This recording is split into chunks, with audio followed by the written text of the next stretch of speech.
You alright? You alright, baby?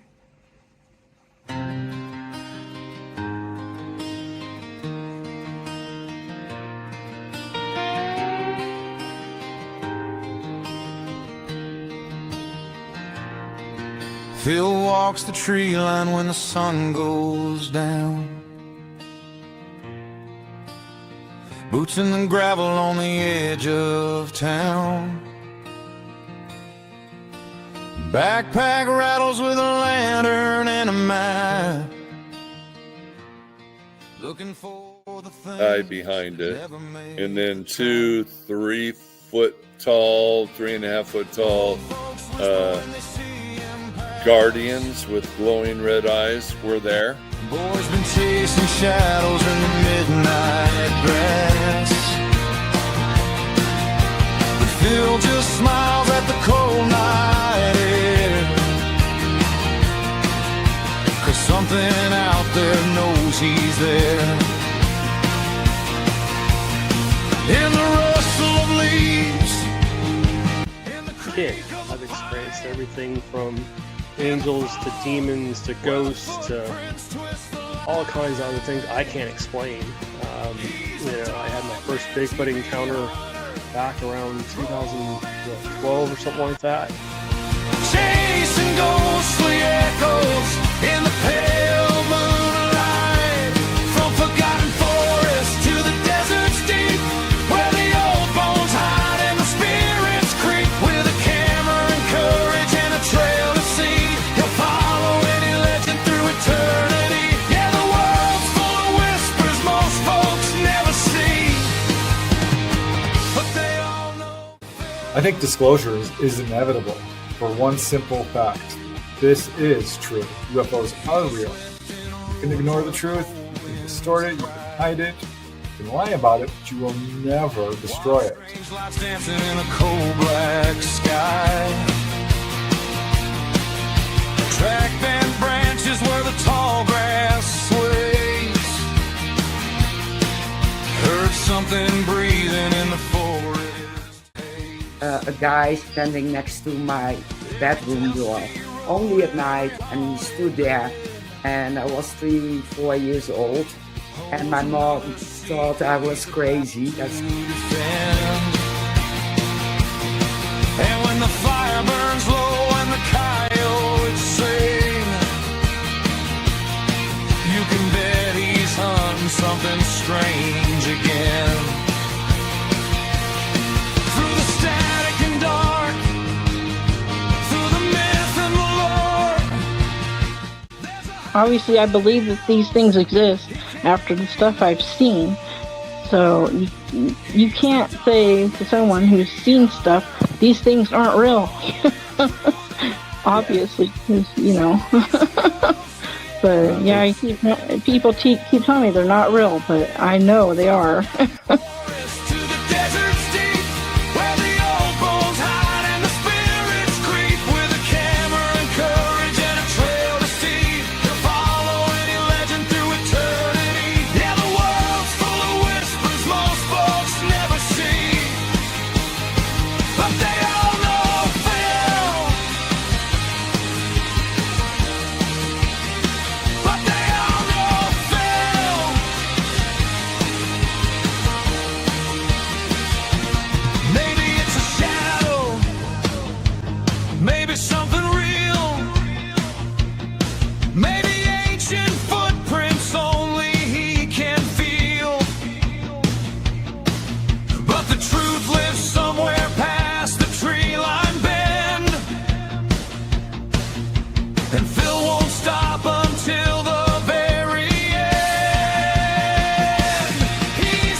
running wild and free.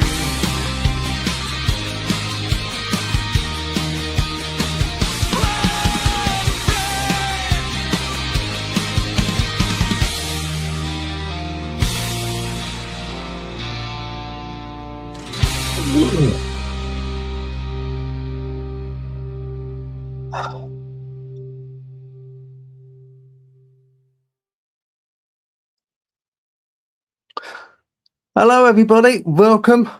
This is the Friday Night Files. Well, it's actually on the Saturday, but it would have been the Friday Night Files, but it's now been pushed back a little way. But that's fine. That's good. Hope you're having a good weekend so far, and I hope your Saturday's brilliant. Slightly cooler over here now. Not as blistering hot as it has been, let's face it, which is one great thing. Why I'm down here, well, I'm not in the padded room, my normal place, is because it's upstairs in the bedroom, and if I went up there, Basil would follow. He's like a shadow. So I didn't really want him up there in the heat. You know, I've got a fan on, but there's a limit how many fans you can have on, you know, so without being blown out the window yourself. So yeah, come down in the cool. And it's a bit of a a one-off show, being a Saturday. It'll be back on track on Friday as normal next week. It's it's one of those shows where if something can go wrong, believe me, it will go wrong on this show. This week I was sort of like setting up a lot of stuff and kind of trying to get photos done and pictures done, and and it was just wouldn't work for some reason. I think it's probably just a glitch in the solar coronal ejection must have hit specifically where I live, and it just took everything out basically. But anyway, here, that's good. I hope you like the shirt. It's quite loud. If it is, just tone it down on your TV. I'm not about to take it off because otherwise I'll get my guns out, and that wouldn't be good. Anyway, I've got a fantastic guest. I wanted to have him on for quite some time. He kept dodging me, I think, but I wanted to have him on for quite some time. I chased him down though, and I kind of like put the thumb screws on him, and eventually he went, "Oh, for goodness sake, just leave me alone, Phil. I'll come on your show, whatever it takes." And so luckily, a willing participant as normal. Very happy about that. We have Charles Ross. He is, if anyone's seen my shorts, I do, because I do a lot of promoting before the show.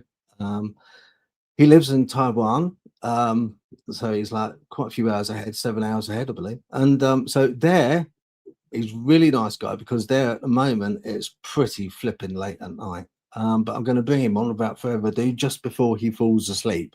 So if I go rattling on anymore, he will fall asleep, as most people do. Right, let's get him on. Hello, how are you? Hi, yes, nice to finally hook up, meet up, and discuss some of our some of my research. I'm good. How are you today, Phil? Do you know, it's kind of all right. I'm okay. I'm all right. Just like kind of, because prior to this show, Charles was sending me images, so I was feverishly of what you got to do. You can get the images, but usually I like to load them up onto the studio. But what I've had to do, I've done it another way, so I'm going to screen share it. Okay, Charles. Fine. All right. Fine. But we'll get them up there because they are some really interesting photos. Can I, before we start on the thank you. Listen, I know how late it is over there, and I do appreciate it. This is my time. This is my research time. It's usually around this time, between 10 and midnight. This is when I get when I seem to wake up, and my intuition, and it's just a really good time for me. I think I've always been like I think the term is night owl, right? So I'm it's a really good time for me to focus on something. Yeah. Do you know, it's a strange thing you saying that. I think a lot of creativity happens at night for some reason. It does, yeah. There's some real esoteric things happening. Yeah, at night to Yeah, people. yeah, and I think nighttime. I mean, for me anyway. I mean, usually nighttime is when my phone. Late at night is when my phone really starts pinging. You know, it falls off Right. the table pinging. You know, because a lot of people sort of like slumber until about early afternoon, and then they start getting up, and then the evening time it starts like kind of going guns. So I think a lot of Yep. people are like that, but you know, a lot of people that are also people that are interested in or questioning of the arcane, you know, which are more I think it nocturnal. is. Yeah. Yeah, It's I've just definitely finished a a connected conversation. thing. Yeah, yeah. Funny enough, I was just on in conversation last night until crikey knows how late with a lady who has been on a show, yeah, I was talking to her for ages, and it was like all about basically the Bible and about disclosure, and you know, where we are at the moment with disclosure and what it means to us, and all this other stuff, you know. Charles, how did Yeah. before we get into the mainstream of the Tartarian law and you know what it means to us and a few examples that way, were you always interested in history as a kid, or? Yes. Yeah. I've always kind of enjoyed history. More geography, actually. Interestingly enough, I felt very much drawn to history. I wanted to know everything. But I really enjoyed geography, and I was really good at like drawing as a kid. So I used to really enjoy like diagrams and getting things right, getting measurements right. I kind of enjoyed measurements, and I enjoyed mathematics, but I wouldn't say I was good at maths, but geography I seem to excel in. I decided not to go further into history when I was younger, and I think that kind of saved me from the misinformation. And I think a lot of children that maybe even have attention deficit disorder, I think that's just their higher self sort of stopping them because they know something isn't right. The frequency isn't right. Children respond very purely and directly to things, and I've seen that with my own. Like students that I've had over the years teaching English in Taiwan. So, Yeah, they are naturally drawn to, like, you can tell them three different things, three different facts, and you can experiment with this, and they will be naturally drawn to the most logical one almost immediately. It's like a subconscious thing. And I think for me, now going into history, whereas I went into sciences, geography, and languages more when I was younger, it kind of helped me understand that there was never a set time for education. It's a lifelong journey. So I didn't get a chance to study history. I had to choose, I think, one art, one language, and I could choose two sciences, but I couldn't choose all the sciences. So it's kind of weird education in the UK. You can only choose certain things to fill yeah, up your quota. So you can have geography, which I had to do because I loved it, but I wasn't allowed to do history and geography because I then had to choose one language. right. And I went very deep into studying German because I lived in Germany for 9 years. So Uh-huh. then I went into obviously learning Chinese, and now I'm trying to study Hebrew. So it's weird how we've separated history from geography. We shouldn't have. It's a mistake. Geography and history should be the same subject. Chemistry, physics should be the same subject. In fact, and chemistry, physics should be the same, and biology should also be included. Like separating those is such a mistake because I have a lot of interesting theories that I can go into later about why physics, chemistry, and geography, separating those is just the foundation for misinformation. It's the foundation for Yeah, miseducation. You're told to educate early on in life and then focus on one job, but that is the completely wrong way to do it. Because the full saying actually isn't um, a jack of all trades, master of none. The full saying is actually jack of all trades, master of none, but still better than the master of one. Mm. So if you look at the entire like 1800s saying, which is obviously originally not even English, you suddenly realize it's the inverse every time. It's the inverse of what we think it means. We think jack of all trades means don't be good at everything, just focus on one thing and become an expert. But the actual saying is become an expert at everything. There's never a time to like stop educating yourself. It doesn't end at university or college or school or with your GCSE exams or your degree. It doesn't end there. Your No. brain actually functions much better the older you get because you get the left and the right side starting to connect.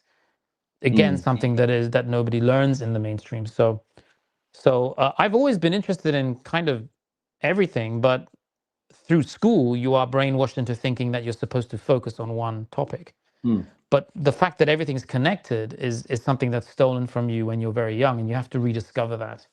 So I think Yeah. that's the way it's happened with me personally. Yeah. Interesting. You're quite right. I mean, I think with children anyway, they're especially boys. They're when they're younger, they share with girls. They share the ability of lateral thinking, Right. which they tend to lose as they get older. Because most guys, when they get older, do tend to overcomplicate a lot of things, and whereas women still keep, to a certain degree, quite a lot of lateral thinking. You know, they'll go for the most direct solution at all possible. Yeah. Also, yeah, I mean, with schooling, do you know, I think, I mean, what is education? Education, you know, when you boil it down, it is a regurgitation of what you previously learned, or a methodology of formulation, which you have to remember to then kind of spew out, or remember in such a manner the formula, or remember in such a manner the way it was taught to you, so that you can then recite it at an exam. So at the end of the day, the free thinking isn't there because they've been indoctrinated with the knowledge prior. It's just a case of the retention of memory and the application of that memory when the time comes for the examination.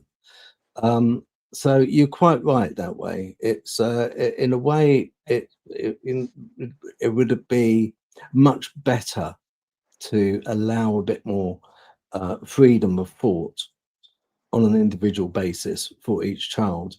You know, teach them the basics by all means. Yes, of course, you know. But also I think we've lost an awful lot in the way of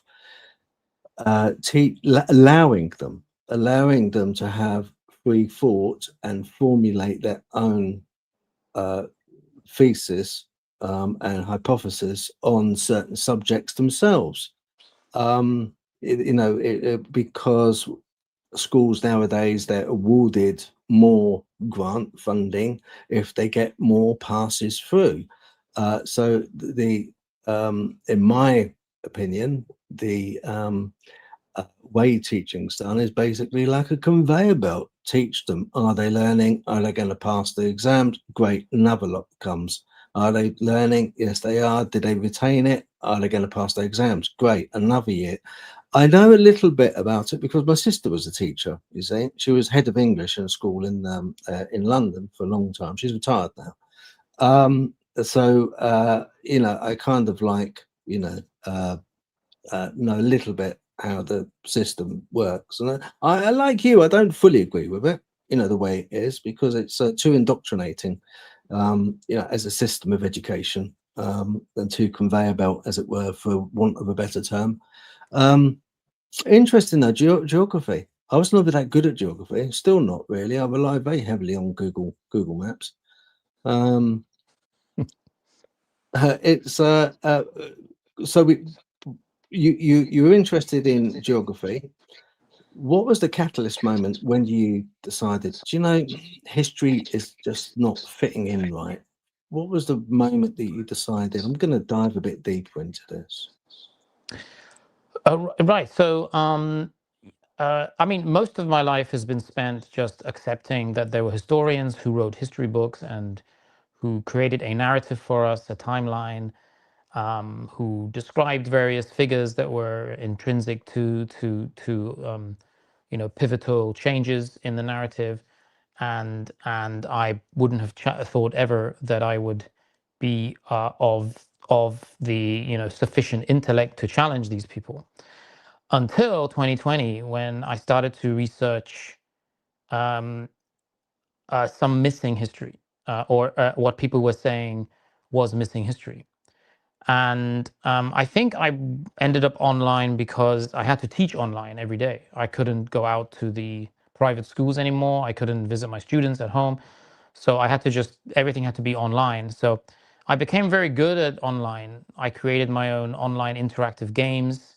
I designed like backgrounds, and I started to get good at the green screen. Like all of the stuff that I'm using is pretty much I was setting myself up to teach online because that was necessary during the lockdowns. Here in East Asia, the lockdowns happened, I think, a little bit later, and they were a little bit shorter. But it was still a good 3 months of like having to teach online, and then a break. The kids came back to the classroom, and then we had another period of a few months.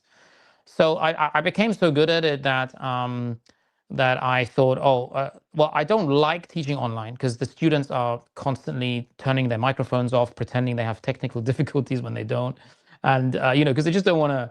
So my slogan for the next 2 years in all my classes was, "What are you going to say? My microphone doesn't work." Or what are you going to say? "Oh, the Wi-Fi is disconnected." So kids were like also developing this kind of this kind of cheating, these different like cheat methodologies to get out of online teaching, having to answer and handing in work. But I spent a lot of time then after my classes doing online, trying to get better and experimenting. And I started to do research into Tartaria first, and then Frisia, then Hyperborea, then Atlantis. And I started to realize that there were some maps of the world that I'd never seen before. And then there were countless maps of the world I'd never seen before. So it wasn't just one or two. After a while, it was literally more maps than I could possibly even look at. And it seemed to start around 1620, 1630. So the early 17th century. All the maps were so different, but familiar at the same time. So imagine you see something that you've definitely never seen before, but it is familiar to you. And that's like, it's not deja vu, it's something else. It's something much more powerful. And it just happened to me. It just happened to me a lot. And then I try to connect with other people that it happened with. And I just studied. I just kept studying. Whenever I had free time, I was doing more research. And I didn't create any content until maybe 2023. So that's a good 3 years of just watching videos and just soaking in this endless information, so that when people comment, or because I was ready for the attack, which was inevitable that people would attack you, I mean, America was amazing. Frisia was amazing. Finding out that dragons existed, finding out that dinosaurs didn't exist and were actually just lizards, and that our timeline had 1,000 years added, and then another 300 years by Pope Gregory because he wanted to be within a specific period of time for his own personal selfish purposes. And then you start to realize that yes, history is written by the victors, and the truth is usually not kind of shown to anyone. But how do you do that? How do you get the truth out of basically this masquerade, this endless masquerade? And I think the way you do it is you connect with other people who have spent time on certain pieces of research, and after a while you realize that actually the information is easy to find. There are many groups, there are many social media apps, there are many kind of archives that you can visit. everything is being put online as we speak. There's more information online now than there was 6 months ago and 3 years ago.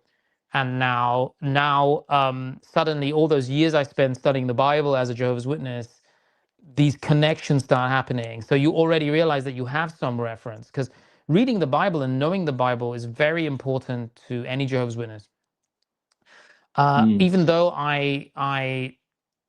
there were a lot of like family issues that made me realize that maybe that particular faith doesn't really have it right. I mean, there's a lot of problems there. There's a lot of potential issues with creating a hierarchy within any faith or any religion.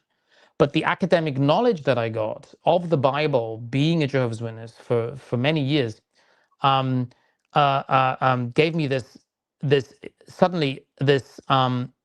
expertise that I think is superior to almost everyone I've spoken to. I think I know more about scriptures and biblical texts, and it's a real awakening when you realize that the things you know about Nebuchadnezzar, the things you know about Nephilim, the information that I read for years. I was reading scriptures in front of hundreds of people in congregations regularly about very important events in like Egypt, the 7 plagues, the pharaohs, Moses' connection to Egypt, like the Dead Sea Scrolls. I have this incredible knowledge of biblical scripture through that faith. That I think I almost viewed it as academic when I was studying the Bible.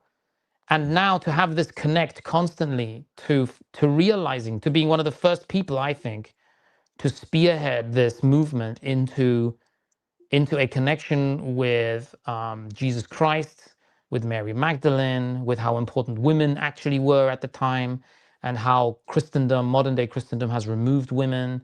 Like there's a fear of the woman almost, but realizing that there's almost like this powerful connection between the Bible and modern day presidents, modern day governments, the symbolism of the architecture when you walk around these ancient buildings, understanding that they weren't built by humans, understanding the processes were not mortar and pestle and horses and carts weren't carrying these megaliths around, it is quite fascinating, because suddenly everything that you've taken for granted becomes a lesson, and a very powerful lesson. Like it's been designed to be placed in those positions for you. And then I had these deja vus. The deja vus happened about 2 years ago. Going to certain places, seeing Germanic, European, Baroque architecture in East Asia. And then after that, I knew that this is all I wanted to do. I just wanted to focus on this every day, and I wanted to try to become an expert at these alternative history theories. And it's just never ending, because there's always something new. There's something new almost every day, and it's surprising also about like what you can remember when it is like ancestral memory. I do believe in ancestral memory. Many people don't, but I believe that it's already there. Most of what you learn in your life is actually just memory, because your soul is moving into a new, biological kind of electric, body, and then you understand that, I am quite limited, but I do have enough senses to learn everything that I need to learn here. And it just resonates with people. Do you know what I mean? It just resonates. If you say something that is right, and everyone else, every Hollywood movie is scared to say anything that is right, and it's happening right now. The first movie that is decided, Christopher Nolan is creating the Odyssey, right? And you have, this is one of the most important, this is one of the 3 intrinsic pedestals of the old world, is Homer's Odyssey. I would say Homer's Odyssey is probably even the most important one. So Homer's Odyssey, Dante's Inferno, the first book, and then the from the Divine Comedy, and Goethe's Faust, the German story about talking to the devil, making a deal with the devil, right? So I mean, to now have that movie being made and have Helena of Troy, who wasn't Trojan, she was a Spartan, and she was taken by Paris to Troy, and she's being played by a black swarthy woman, because she actually was black. and people can argue about this, but there are sculptures of her, this mythological queen, this black queen coming out of an egg, being born out of an egg. This is a very ancient, Spartan myth, and she has cornrows. She has cornrows. She has a big nose. She's obviously a black woman. And Christopher Nolan obviously found this out, copied or worked with an author that also knew this theory. Obviously, we don't really know what she looked like, right? But we do have reasons to believe she might have been black, and that is this is something that's happening. This is going to change the world. Like slowly, we're going to realize that a lot of these people from history were not white.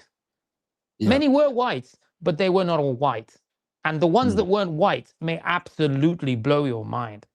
And this is connected to Tartaria, because Tartar in area is the connection between the Aryan and the Tartar. So Tartan comes from the Hebrews. This is the Hebrew 12 tribes we're talking about. So it's the Tartar-Aryan connection, the two deities connection. This is like a one world empire that ruled the world, essentially. Russia, China, even Eastern Europe. Yeah. And why have they been hidden? This is the question. Why have the Eurasian empires been hidden from our history? Why? That's the biggest question there is. Yeah. I saw a video, you pinned it to your TikTok, I believe, on King Solomon. I found that quite interesting because he had an incredible life, incredible wisdom, great assets and treasures and land masses. He was, if not the most powerful ruler at that time. But as he got older, things started to go wrong for him, though, didn't they? Yes. I mean, are you taking this from biblical as well? Are you taking this from like biblical? Yeah, I'm sort of taking it for a biblical type thing as well. I mean, I understand that he amassed the treasures and that he amassed, but also he advocated the intermarriage of foreign nationals in those days, which was frowned upon, because they wanted more of a pure bloodline, if you like, at that time. The Israelites weren't really Israelites were not meant to intermarry, and especially with like pagan nations, as I understand, like the Moabites, Anamites, Edomites, Hittites, wanted that these Israelites would turn their hearts away from God, from Him, I think the Jebusites today, didn't he?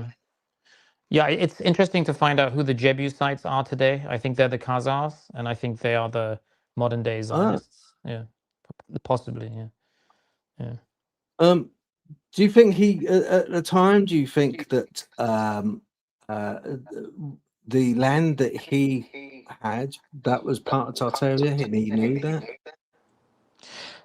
Yes. What we're going to find out in the end is that there was a line of Jesus that may have gone through Solomon, and one of the 12 tribes, which many people say 13 tribes because they want to add on this 13th tribe, which goes through Esau, who sold his birthright for a bowl of red stew.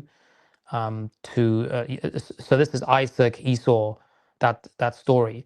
So when you look at the Rothschilds, that is the Edom, the shield of Edom, the little red bear, the Ursa ring. So the Rothschilds are trying to repurchase their birthright because they have linked their own line through the Edomites, Esau.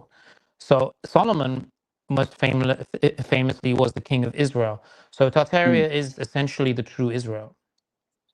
Can you see why it's been hidden? Yeah.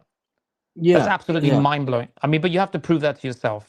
Don't just let me tell you what I think. I mean, listen to me, obviously. Please listen. But people need to be autodidactic, and they have to obviously look into this themselves. But if you hide Tartaria, then you're hiding the true Israel, essentially, because this is the construction of the first temple, which Solomon was able to construct not with human hands, but by the hands of demonic entities that he was able to capture through the lesser keys of Solomon, which is a wonderful piece of a wonderful piece of the puzzle. We are mere mortal humans, so for us to have this information means we cannot be ruled any longer by the elites, because we have the truth. We have Tartaria that was given to us to reacquire this balance, the freedom, the argument between God and the devil, that if you give humans freedom, they will turn away from God. That's the argument. If we don't do that, we then become ungovernable, which is obviously considered to be a rebellious thing, but it's actually the whole purpose of why we're here. We're supposed to prove that we won't all turn against God. So if you take away people's freedom and they can't go outside anymore, then you have nullified that argument. So that's why we are now ascending. That's why we found all of these great esoteric truths. I don't think this level of this high frequency that we're on, where we are working these things out, and it seems to be easy for us to find this information, and even the dawning of AI, I think it's all connected to this. AI, these are ancient frequencies that have always been here. Obviously, the devil and his minions are going to want to curtail and control it, but to some extent you can't. To some extent, you can't really stop me and you talking to each other, for example. Yeah. I mean, if you lock people in their homes, you are basically threatening the whole construct. The whole matrix is being threatened, and then we have to ascend. So we get these great gifts of divine knowledge. But many people don't know, I actually had a severe stammer up until my kind of late teens, and then I started to have to like relearn language, and this has always been an issue for me. So when I found out then that, there are very important people like Saul, who became Paul, also had a stammer. There were very important people who had these stammers, like they weren't ready to talk. They were supposed to listen. And then you get this ability to speak. And there's so many people like that that I've spoken to who just weren't really academic people and have suddenly challenged the entire narrative of academia. If there's a book about history that hasn't mentioned Tartaria, it is beneath us now. I'm talking about Harvard laureates can't hold a candle to your average online researcher. So they have to be little Tartaria. They have to be little anyone who comes up with a theory. But it's not going to change, because the truth is a frequency and people will be attracted to it. So I think this is what Solomon was. Solomon was the king they couldn't hide. I'm sure they've hidden many other kings like Tamerlane. They pretended Genghis Khan was some crazy psychopath that murdered everyone. That's not true. These were all Christian kings of Tartaria. And they've all been belittled and removed in certain ways. Like Marco Polo went there. He wrote books about Tartary. He wore their clothes. He illustrated their sigils, their war banners. We have hundreds of maps now. Where do they all come from? These are not like forgeries. They have too much information. There is a lot. There is a fair bit of legacy documentation in the way of maps, which people can't fully understand. My only thing with King Solomon, is he later on in years he decided to, through they say a lot of times it's his wives which persuaded him, but or influenced him to abandon the worship of God and worship altars for pagan deities, including Ashtaroth, Milcom or Molech, Chemosh, and that is quite well documented that he decided to, and we all know what Molech anyway. That he's not a particularly nice pagan deity at the best of times. He's the one that requires sacrifice, usually of younger people. So that's the only thing that worries me. It seems to be kind of it's never really a happy ending when they turn away from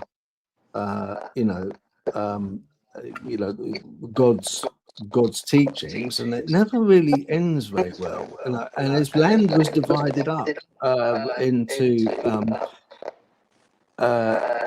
Israel, and I think in the south, Judea. Or north is Judea, and Israel was the south, wasn't it? So it was sort of like divided up. But yeah, it just worried me a little bit with King Solomon, for all his, how splendid his life was, and well, he was a great king, but it just like sort of ended pretty badly, really, for that. As for the maps, yeah, the Piri map, that's a very quite a special map that hasn't fully been explained. Your sound, I think what it is, I think your sound's coming through and giving feedback, Charles. Okay, let me try to. Yeah, this can happen because I'm on a wireless mic, and yeah, that's fine. That's that seems a bit better now. That seems a bit better. But yeah, I mean, we're here really to understand, about your referencing your work. I'm very interested in history, extremely interested. And one of the things I wanted to ask, you stated that America is the true Africa and the location of the biblical Garden of Eden, pointing specifically to Florida's four-headed river system. Charles, how do you reconcile this with the overwhelming archaeological and genetic consensus that points to the Middle East and modern-day Africa as the cradle of civilization? Oh yes, no, I think that there are valid arguments to support both theories. Like, is America Africa, or is it actually is everything fine, and is there any reason to kind of go into it? Now, for me, as I have continued my research, I have found more proof of this. I found carved marble eggs that were discovered in the Grand Canyon. I found the 7 cities that I've been looking for a long time. One of the first people to discover those, the 7 cities, and the locations in the Grand Canyon. The 7 cities of gold. These are mythological cities that are also biblical cities. They're also connected to Solomon.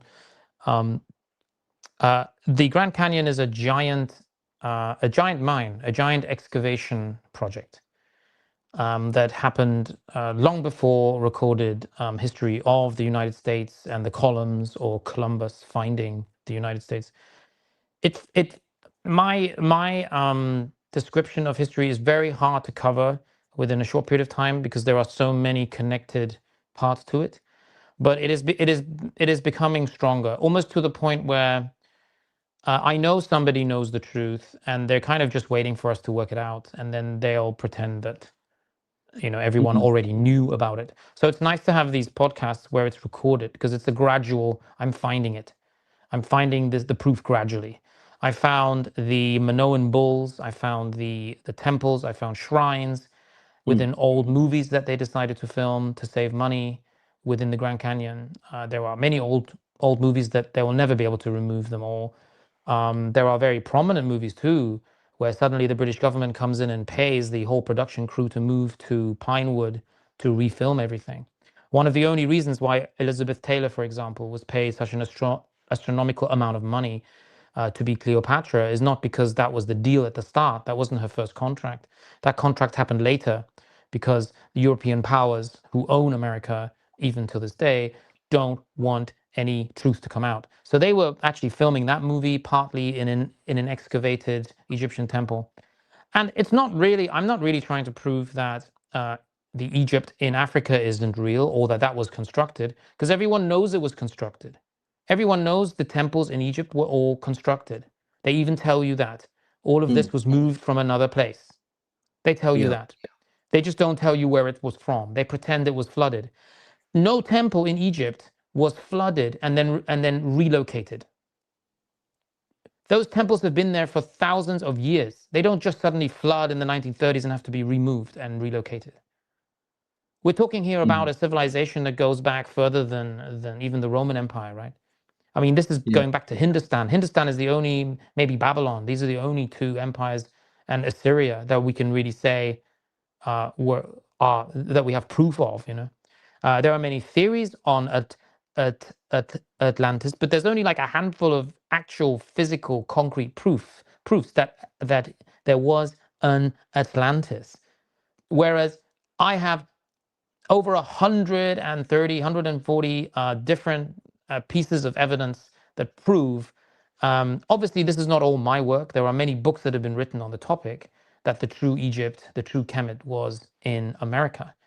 But it goes much further than that, because you have the hieroglyphs, you have the people who are posting information all the time in the Grand Canyon that are still able to explore because they have a pilot's license or whatever. There are all kinds of caves. There are documented Smithsonian exhibitions that prove my theory. It's not just my theory, obviously, many people have this theory, that they found many sarcophagi, many staffs, many golden staffs, many like subterranean tunnels that have hieroglyphs. And I have a lot of examples of those. And I also have that the bull. The bull has actually been covered in a TV show. That there was a large sculpture of an Egyptian bull found in the United States. It's ancient. It's authentic. It's been very well documented. And then obviously we have other connections, not just the four-headed river system, but we also have the history of the Nile, the different plagues and how those happened, how those can be scientifically explained, using the Mississippi as a model as opposed to Egypt. And then I mean there are so many other connections with cities, just large ancient Moorish cities that help you understand that even the Moorish Empire was relocated to North America about 230 years ago. But we need to understand the history of the United States. This is very important because our current history is pretty much falsified. Yeah. That's one thing I was going to bring up. You bringing up the Moors. I understand the Moors. This is all like I understand about them. A medieval Muslim population, primarily based in North Africa and the Iberian Peninsula, modern day Spain or Portugal, I think nowadays. Rather, they were an influential multi-ethnic civilization. They were quite diverse, African, Arab roots. Their empire extended, never really went as far as Russia, as far as I understand. Their rule in Europe lasted between 711 AD and 1492 AD. They left a lot of architecture, science, and culture behind, but that's the only Moors I knew of. What Moors were you thinking of? Yes. So the Moors went far outside of that written history.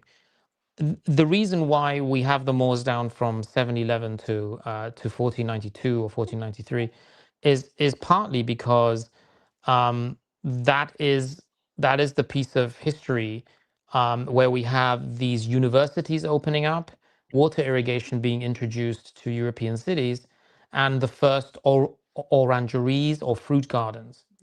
Now, you have to include Spain because Spain was essentially part of Africa, but there wasn't a modern day Spain. There were smaller principalities like Al-Andalus and Cordoba, and the Umayyad built this Iberian Peninsula, which, as far as they're concerned, is part of Africa. They don't think of Spain as even a country back then.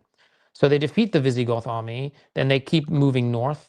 But Portugal, if we go to Portugal today, there are so many Moorish palaces and high arches and domes, and even inside the architecture you see the Arabic script.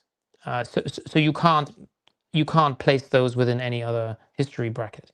Then you have these conquests that were based in the first colony of the Moors, and then they were pushing up north into Poitiers and Toulouse around 718.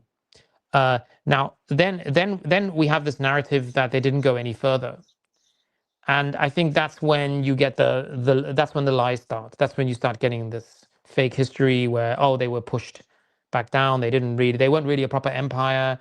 But even to have someone to have a historian admit that they conquered Europe, conquered Spain, conquered Portugal, conquered parts of France, is a big step forward, because that's not something that we were taught at school. Yeah, so that's always been kept away from us.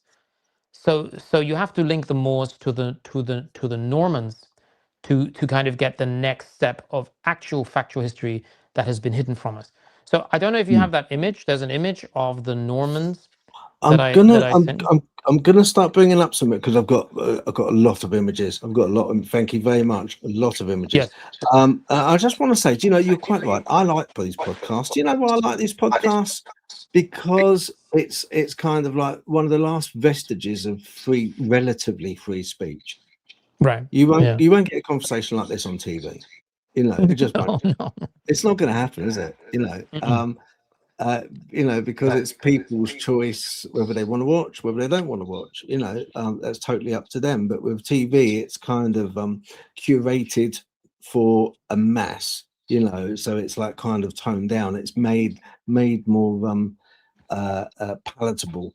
And so it waters out everything. It waters down everything, I should say, And also, do you know what? I like this podcast because of the production value I see. And I see a lot of production value in a lot of guests, including myself. As you can see, no expense spared, Charles. And I did notice when you first came on, your screen went down. It did. The screen is not. Yeah. It doesn't always behave. Make me chuckle. It did make me chuckle. I thought at least it's not just me having a bad day. That's good. Right, I'm going to bring up first and foremost. You've got a very interesting Facebook. I'm going to bring up your Facebook so people know where they can go to get you. Okay.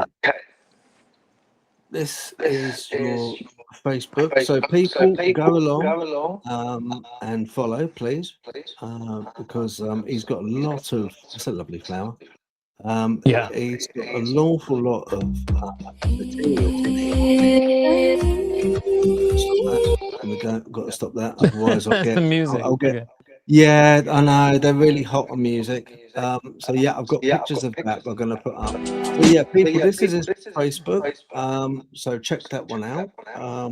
Charles Ross, just put that in. And also, I'm going to put up you've got a YouTube as well. I'm going to put this up, Charles. Thank you. No, by all means. It's here we go. Just so people know. Bingo Bango, Teacher Charles TV. So, yes, awesome. Thank you. People, honestly, go up, show some love. Subscribe. I have. Just if you don't, if you don't believe that there is a hidden history, or there isn't stuff that is hidden from us. Least people can do, I always think, is just give it a good shake of the tail and have a look for yourself. Just go through some of the content and have a little look. I personally, and some of it I do think is there's so much corroboration of evidence that I think I find it very hard not to believe. Some of it, I think, no, I'm not so sure. So I kind of like, I'm honest. I swing, be careful. Both ways that way, But that's a good thing, isn't it, Charles? That's a good thing, No, I mean you have to. Yeah, you have to be open-minded. If you're not open-minded, then this is probably not going to. This is probably not going to be very helpful to you. It's just probably going to annoy you. But if you're open-minded, and I find that people are starting to realize that something's wrong here with our recorded history, and yeah, I mean it's just reawakening your kind of intuition, realizing that you're a lot more powerful than you think you are. And even though you might have not had like much academic education, or even if you have had academic education, if you can handle it, if you can handle finding out that you've been miseducated, sometimes it's better to maybe have less education in history before you start studying it yourself, so that you don't have all of those kind of brainwashing sort of Yeah, that narratives. takes us that takes us back to Yeah. children. That takes us back to Yeah. kids. Kids make some of the best witnesses, and the reason they make some of the best witnesses is because what they see, they repeat. What they see, they tell. They're not indoctrinated by. They don't alter any facts because Yeah. they're not indoctrinated by any other narrative to a story to piecemeal together to fill in the gaps of what they've witnessed, which adults tend to do. Oh, did you see that dog man? Well, actually, yeah, I did. It was like standing up on two legs, and then they'll naturally, a lot of times, they'll fill in gaps by movies they've watched, or by documentaries they've watched, and they'll use those to fill in the gaps they can't quite remember, or to elaborate, and not on purpose, but then it will naturally try and make sense. Like we would try and make sense of a shape of a cloud into something that we find familiar. You've also got a TikTok account. I'm going to put that up for people as well, because if you are below my age, you're probably going to be on TikTok. Let's have a look. And here we go. Oh, hang on a minute. Okay, that's that with crescent moon. Here we go. Here's the account. Teacher Charles Taiwan, Charles Ross. So check him out on TikTok. And have a little look, because it's well worth it. He's got a lot of material. My word, he's got a lot of material. So that's like fantastic. Yeah. So yeah, that's good. Have a little look at that. Right. If you're watching this, I'm going to mention something now. If you're on a plane, all right, and you're holidaying somewhere and you're mid-flight watching this, don't be too concerned, all right, because the plane's still flying, all right, it's still up there, it's still still going. You mentioned that the planes don't run on aviation fuel. Now, yeah, I know. That I kind of like had to bring up, because I was like, that's like something quite incredible, quite a bold claim. Yeah. No, it's probably one of the greatest awakenings, for me, of the year. I mean, it took a lot of research, because I am very critical of my own theories, and I think that's why in the end I rarely change my mind once I've come to a conclusion. And as crazy as this is going to sound to people, your jumbo jet or your airliner, especially the Boeing 747, these very famous aircraft, are using Vermanas. Vermanas are ancient Indian. Essentially, they are etheric harnessing devices that were able to fly like large buildings. They look like buildings. Now, this technology was introduced by the German Luftwaffe in World War II within our modern narrative. I believe that these were very large devices that were able to travel around the world, and I found at least one that may have crashed into the side of a mountain and is still there, but nobody knows what it is. I know other people that have found them too.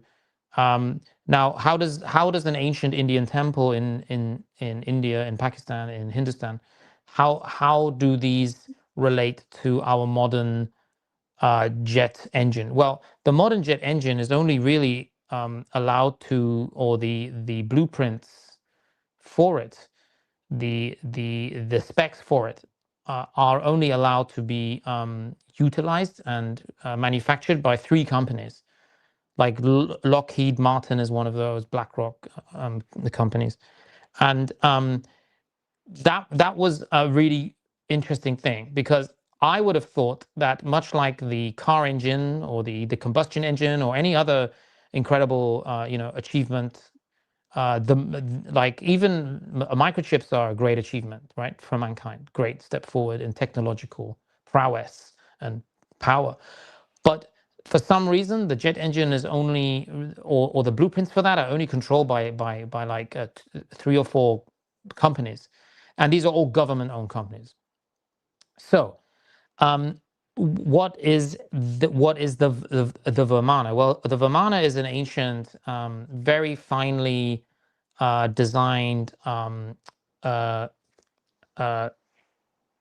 sort of vortex creation. It creates a vortex. It's a structure that creates a vortex, much like insects do, especially the wing casings of insects. They create that vortex too, but on a very large scale, multiple vortexes are created by these Vimana temples, and that is what's been created by a type of very fine metal that is grown almost in petri dishes. It's a chemical kind of metal. It's a crystal compound essentially that is being used to create fine metallic fanning turbines that are almost like the size of like bird wings. Now, you need about 191.43 tons of fuel to fly an airplane using these jets that are placed on both wings, and then you are going to have to pump, I think, about 63,000 gallons over a period of maybe 16, 17 hours. And I'm talking here about those international long-haul flights between, China and Europe, those kind of flights, because the plane isn't landing halfway through those flights. If the plane landed halfway through those flights and had gigantic sort of jet fuel silos hooked up to it, then I would say, okay, this is obviously jet fuel going into the actual engine. But that doesn't happen. In fact, even when the jet fuel is being pumped into the plane before takeoff, you would need to get around, I don't know, 230, 240 liters, 240,000 liters, sorry, into the plane. You would have to have multiple trucks, like at least maybe half a dozen trucks would have to be lining up next to the plane to fill it up. But there isn't any space anyway. So even if that was happening, there isn't any space within the airplane to house sufficient fuel for that length of flight. If in fact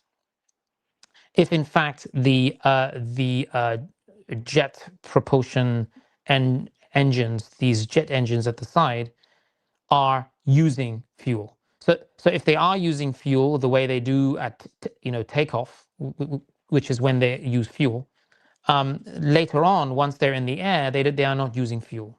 They are using an element that was removed from the periodic table in the 1920s, 1924. It was removed from the periodic table, and this element is ether. So ether, or etheric energy, is very important to understanding how the architecture of the old world buildings that have obviously also reverse engineered that technology from ancient Hindustan. Then you understand obviously more about the pyramids, how they were drawing water out of the ground in these kind of drier climates. Then you understand why the pyramids were covered in like silver or piezoelectric metals. And then you also understand why there was a crystal capstone. So yeah, I mean, I've sketched it out. I've also done like AI infographics on this particular topic, just to kind of double, quadruple check my numbers. And I come out with the same result every time. I have a beautiful image, which I did with AI, just showing exactly how many gallons are needed from a long haul flight from Beijing to London. And the silo dwarfs the jet engine next to it. The silo with all the fuel that you would need absolutely dwarfs the jet plane next to it.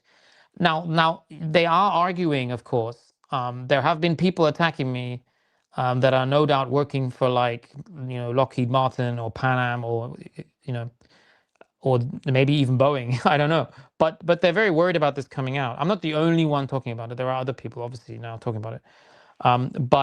But they are attacking, and they are saying that the fuel is in the wings. The fuel is in the wings. I hear this narrative all the time that there's gallons, hundreds, if not thousands of gallons sloshing around in the wings.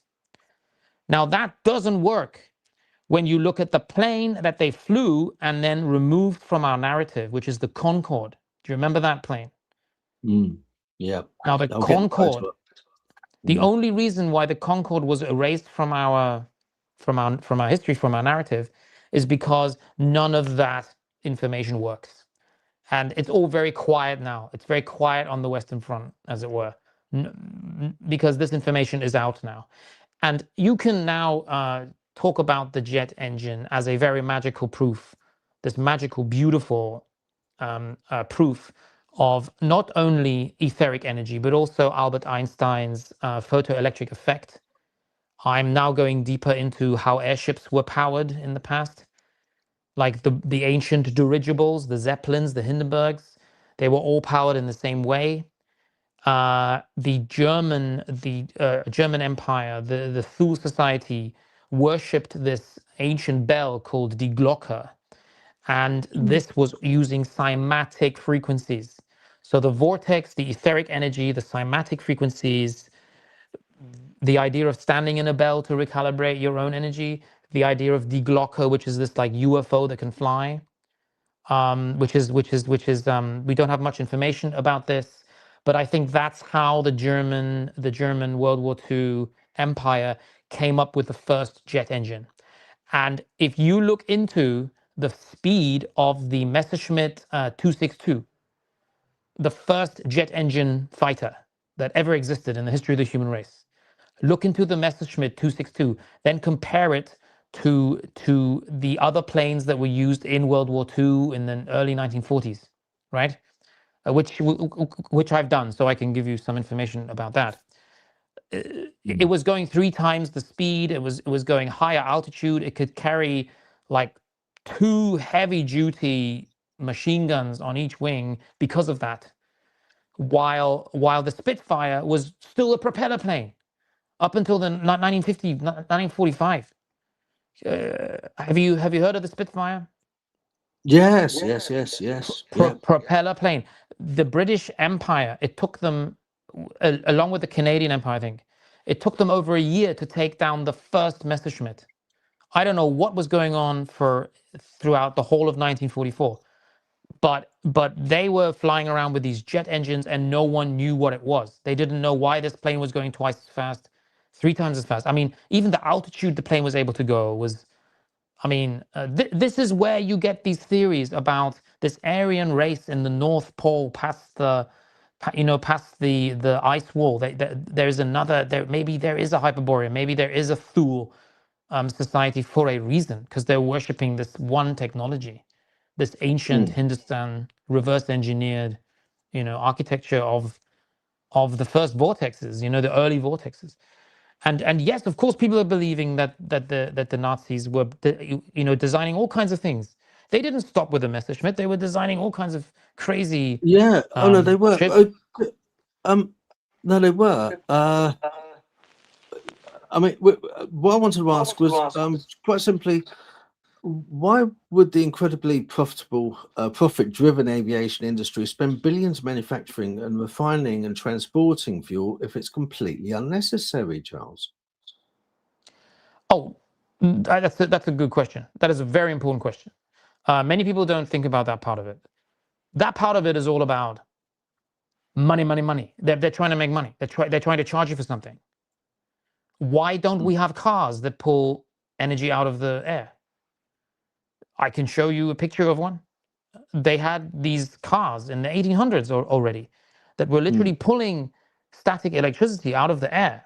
They had an anode and a cathode each side. It's mind-boggling that this already existed. It's like the future is the past. It's very strange. It's the whole idea of timelines doesn't make sense because it's all circular, you know. It's like we've been there. We had them. I went to a museum, and it's the motorcycle museum near where was it? Near Coventry. Great place. If you're a bit of a petrol head like me and you love motorbikes, then check it out, take a look. Anyway, when you go round, you see late 1800s, 1900s, sorry, scooters. We're talking scooters, the electric scooters that kids are on now and people use. Electric scooters with the drive wheel at the front. You have motorcycles there, which now would be state of the art because they're electric motorcycles. Yeah, and it's we're absolutely talking crazy. over 100 years ago. 100, yeah. I know, and you think, well, okay, that's the technology they had then was absolutely incredible. And then there's a small space of time, a space of maybe about 50, 60 years where there was a lull. There was a lull in technology. And then it's almost like an iteration of this technology from years ago just popped up recently again. So now we're having electric cars, we're having electric motorcycles, we're having electric scooters are being used when they were around over 100 years ago.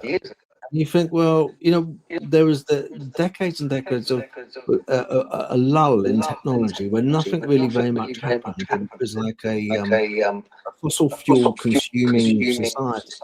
And it's like only now it's kind of the iteration of the old technologies come to the forefront. Yes, yeah. I think that the reason for this is because I'm going to have to move, I think. Yeah, you're a bit echoey when I talk. Oh, that's better. That's better. I think that's better now. Your microphone.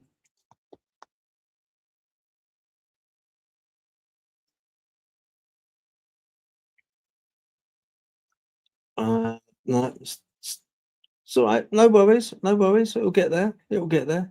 These things happen. It's cock up factor. That's no worries. All right, let's have a look. Oh, hang on. Your microphone is set to off. Let's see if I can turn it on again.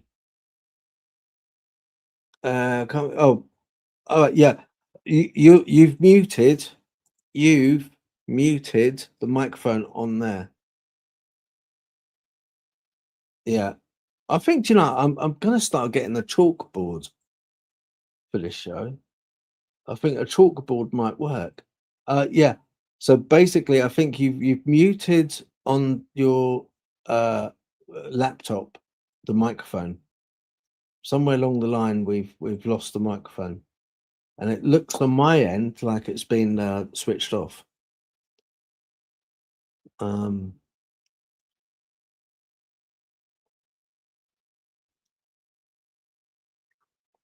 It's fine. It's fine.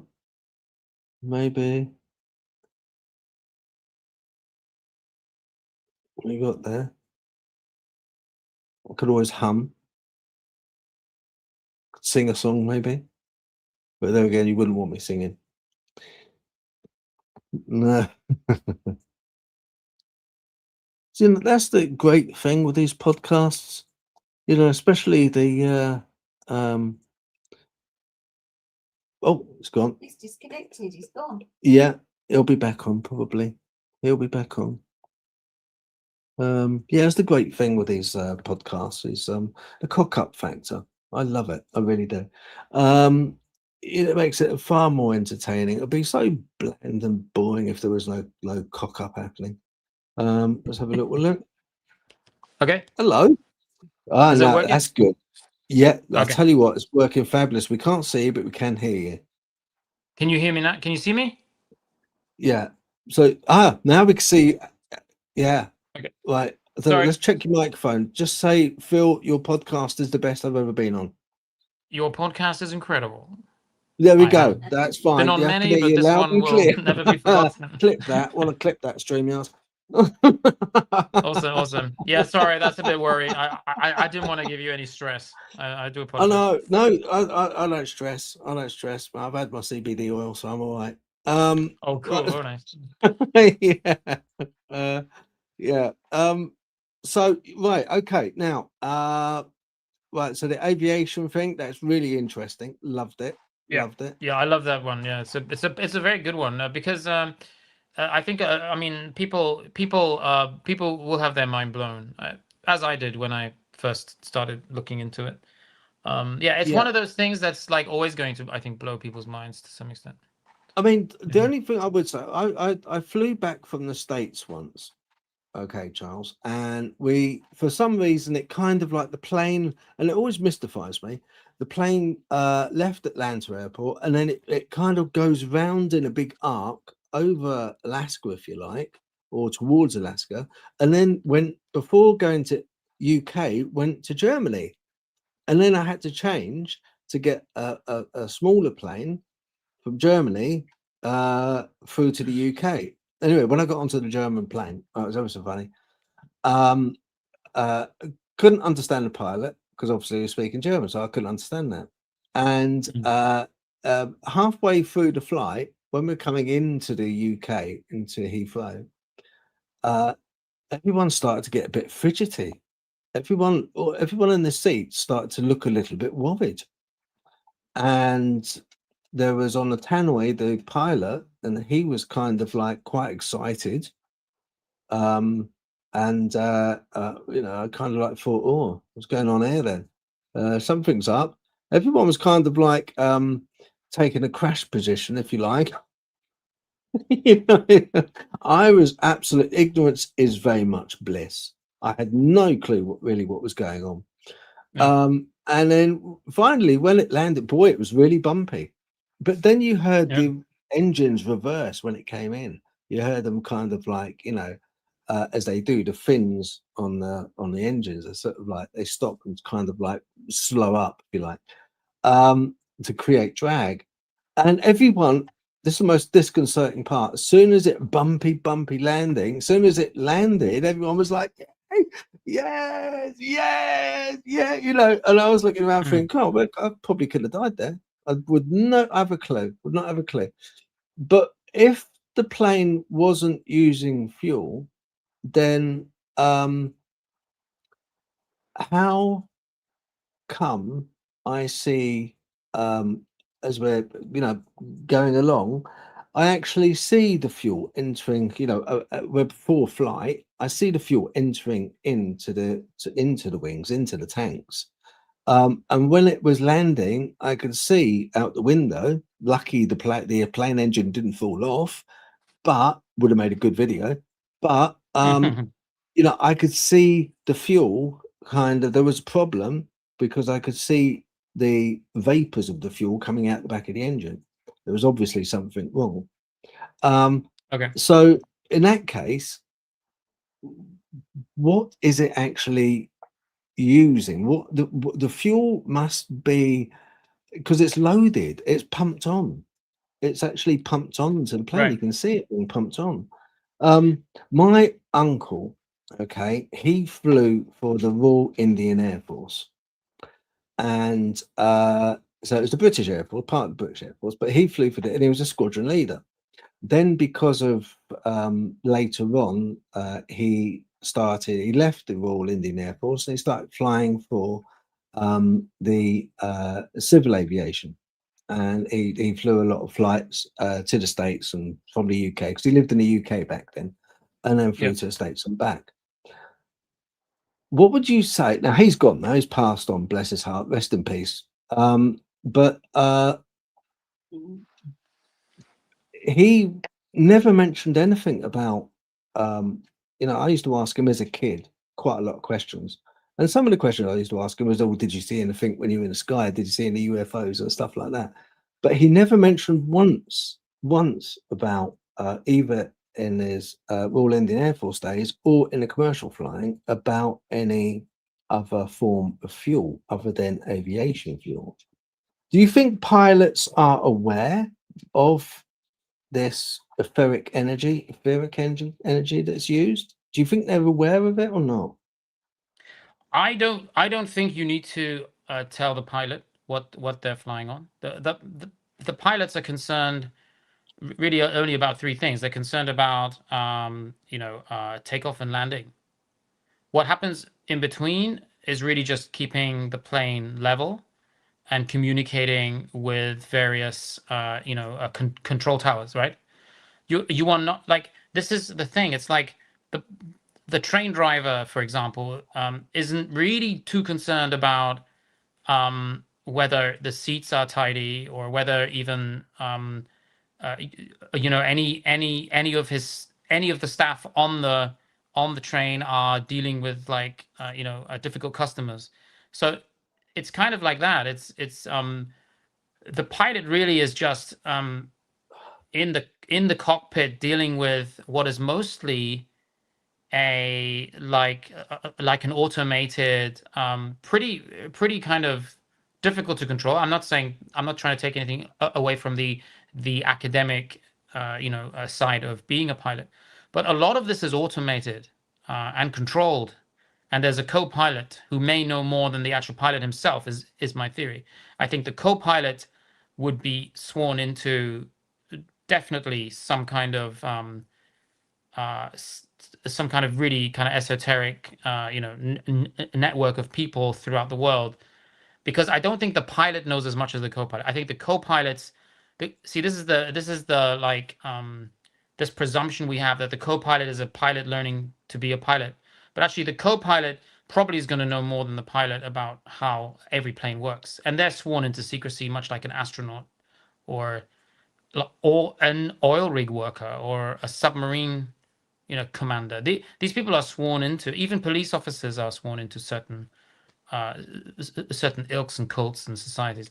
So it's like some of this is, I mean, can you prove this theory, and can you kind of like prove to the world that you understand something that the average human being doesn't? I suppose you could, but if you have a pilot job and you are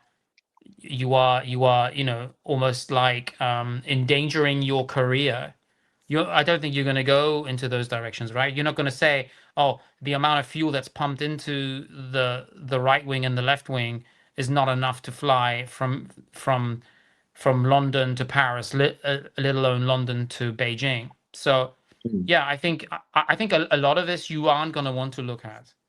And I think it's the same with like even astronauts. I think some of them, they have certain missions and they go on those missions. They don't know if they're leaving orbit. They don't really know where they are sometimes, And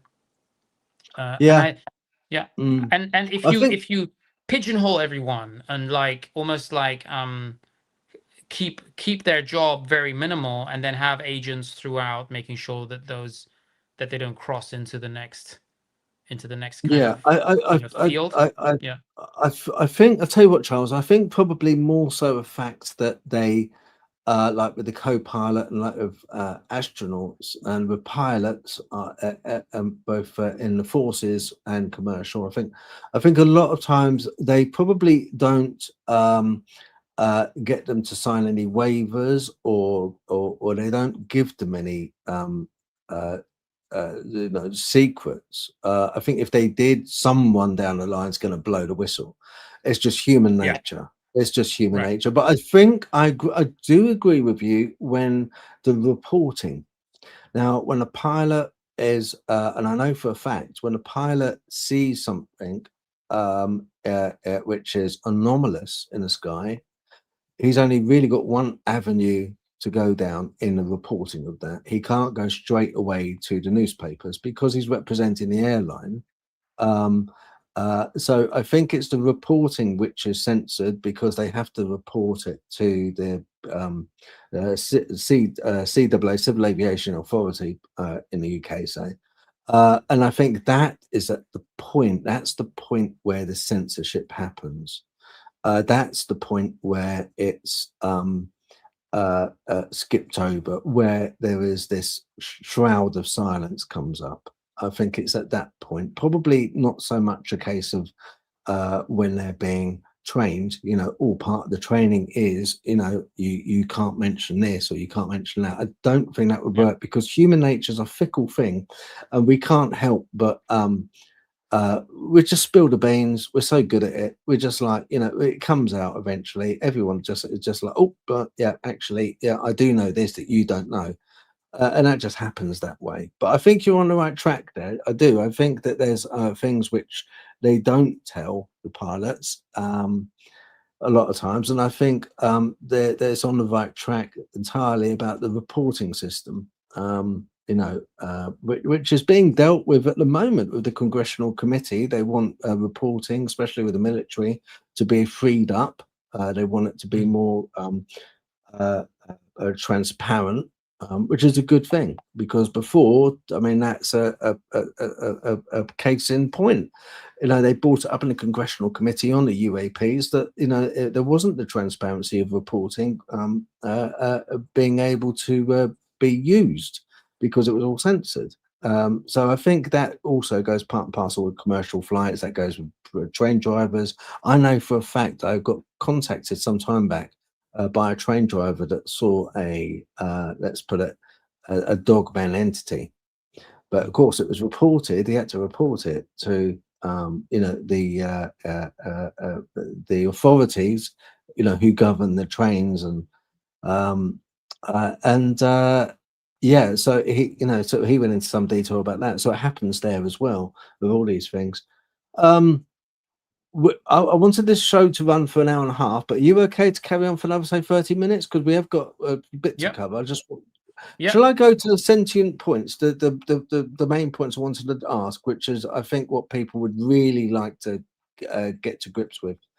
In my thumbnails I did, it's a little bit clickbaity because there's something which I found fascinating, and that is you challenge the fundamental biological teaching that the heart is a pump, Charles, arguing instead that it is a Gordian knot generator producing 100,000 watts of power. So my question is to that. I've thought about it. If the heart isn't pumping blood, what exact physical mechanism is moving the blood through the massive complexity of our vascular system? Right. Yeah, this is probably this is my my best my most memorable theory so far, or finding, and it really isn't sort of like a fully sort of evolved theory, but I am standing on the pedestal of 3 different doctors and philosophers going all the way back to ancient Rome, and Norway, and one great physicist and biologist there, people who have already gone into this with a lifetime of research behind them, and so I'm very confident that this theory is in fact the accurate way that the human body functions. I'm not just kind of overconfident about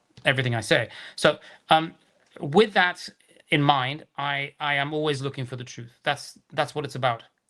I don't just research the human body and then move on to, you know, jet engines. This is all over years of research where I've come up with these theories and trying to kind of almost rewrite everything. Yeah, and I don't mean to.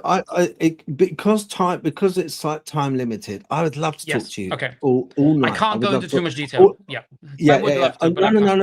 It's not that. No, I know, I understand that what I'm doing is jumping from one thing to another. I didn't usually like firing. I don't usually like bringing up questions, like this. But I know I wanted to get to grips first of all and spend a little bit of time talking to you initially on this podcast, just to find out who the man Charles Ross was, his background, and how he got interested.